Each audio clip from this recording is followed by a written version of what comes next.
go again.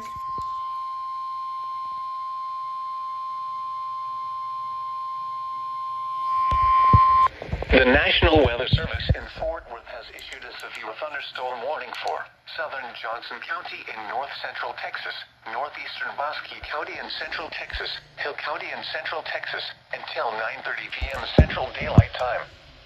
At 8:29 p.m. Central Daylight Time, a severe thunderstorm was located near Lake Pat Cleburne, or near Cleburne, moving southeast at 25 miles per hour. Oh, moving southeast. Hazard, 60 miles per hour wind gusts and half-dollar size hail.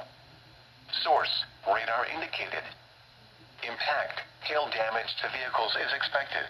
I don't know if this is Expect a double wind hitter or damage to not. roofs, siding, and trees.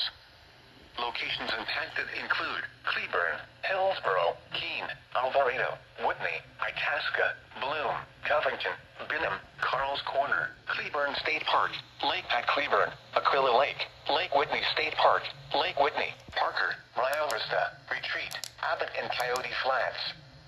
This includes the following highways: Interstate 35 between mile markers 356 and 369. Interstate 35W between mile markers 1 and 14, in between mile markers 23 and 24. Interstate 35E between mile markers 371 and 378. For your protection, get inside a sturdy structure and stay away from windows. Double hitter.